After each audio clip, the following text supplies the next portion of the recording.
We're going to go ahead and take a look at trying to find your least common multiple. Hopefully this lesson will give you an intuitive understanding of the least common multiple, and we're going to look at two main ways of doing this. Now, first of all, your least common multiple is the smallest number that each of your given numbers multiplies up into. So the least common multiple, 4, commonly written as LCM and then in parentheses 4 comma 6, is 12 because 4 times 3 is 12 and 6 times 2 is 12. Now, why would you ever want to go ahead and find an LCM? Well, you want to have your LCM when you're adding and subtracting fractions, since your least common denominator is really the least common multiple of the denominators. We want to go ahead and look at method 1, which plays off the words of least common multiple to be able to find the least common multiple of 2 and 3. So we want to go ahead and look at the multiples of 2 and the multiples of 3. So we're going to have 2, and then we'll have 4, and then we'll have 6 and 8. And to get these numbers, I'm taking 2 times 1, which is 2, 2 times 2, which is 4, 2 times 3, which is 6, 2 times 4, which is 8. Take my given 2 times the next number after 4, which is 5. I get 10, and I get 12, 14, 16, 18, and so on, and it keeps going up. Well, I still go ahead and do the same thing for 3. I want to take 3 times all my counting numbers of 1, 2, 3, 4, and so on. So 3 times 1 is 3, 3 times 2 is 6, 3 times 3 is 9, 3 times 4 is 12, 3 times 5 is 15, and so on.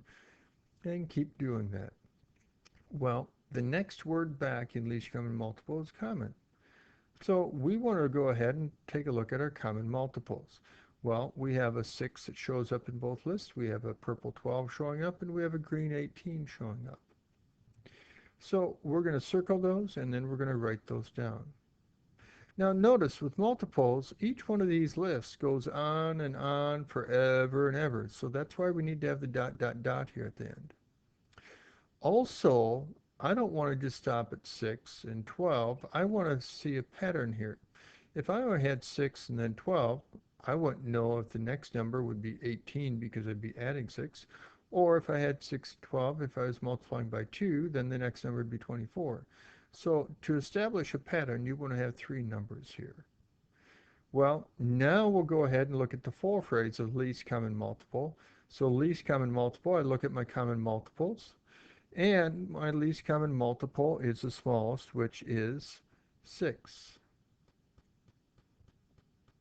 Well, at this point, I want you to go ahead and use that same method to see if you can go ahead and find the least common multiple of 4 and 5. So pause the video and try it on your own. So we'll start off with multiples of 4. Oh, and multiples of 5. Now notice these multiples go on forever and ever, so I have dot, dot, dot at the end. So that's the multiple part. I want to now move to the common multiple part, so I'm going to put down common multiple. Now you notice we have a red 20 showing up in each list, we have a green 40 showing up in each list, and we have a purple 60 showing up in each list. So I'm going to write down my 3 common multiples that I have, and I want to have 3 here so I establish a pattern. Once again, each one of these lists continues on forever, so you need to have the dot, dot, dot at the end. Well, my least common multiple then is going to be the smallest of these 3 numbers, so that I get 20. Well, let's go ahead and take a look at a second method that works for finding the least common multiple. And this method is going to use the prime factorization approach. So let's go ahead and try to find the least common multiple of 168 and 180 using the least common multiple method. So I'm going to first of all start off by doing the prime factorization of each one. 4 goes into 168 42 times. 4 is not prime, so 2 goes into it twice. 42 is not prime, but 7 goes in there 6 times. 6 isn't prime, so I have a 2 and a 3 for my 6. Similarly, over here with 180, it's 18 times 10. 10 is not prime, it's a 2 times 5. 18 is not prime, it's a 9 times 2. 9's not prime, it's a 3 times 3. So I want to go ahead and take a look at all the numbers at the ends of all my branches, and that gives me my prime factorization. So I have my prime factorization of 168 and my prime factorization of 180.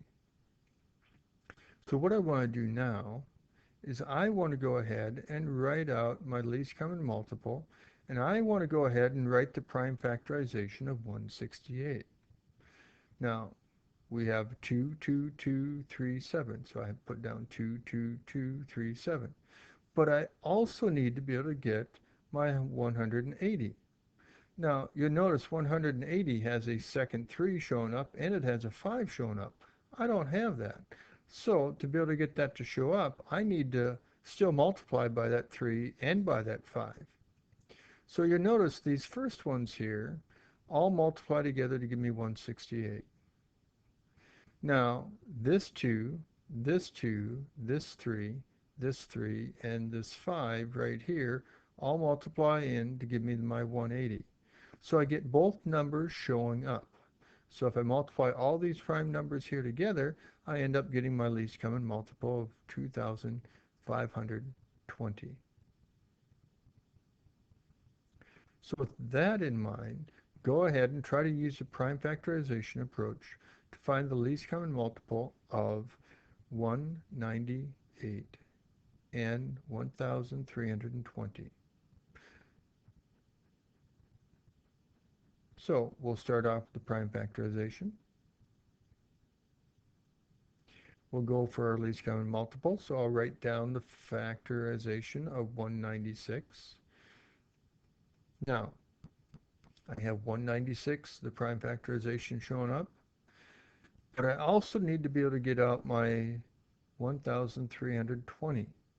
Now, 1,320 has a couple more 2's, and it has a 5 shown up. I don't have those written down here yet. So to find my prime factorization of my least common multiple, I need to get 2 more 2's and that 5 written down. So I'll go ahead and write that. So I now get my 198 from these first few here of the 2, the 3, the 3, and the 11. So I get 198 out of this. But I also get 1,320 out of this first 2, the first 3, the 11, the next 2, the last 2, and the 5. So I end up getting my least common multiple showing up in all this. So if I multiply all this together, I get 3,960. Now, as a side note, this method here does not work as well if you do the prime factorization with exponents. If you would write this one here as 2 times 3 squared times 11, and the bottom one is 2 cubed times 3 times 5 times 11, it does not work as well. It's not quite as intuitive.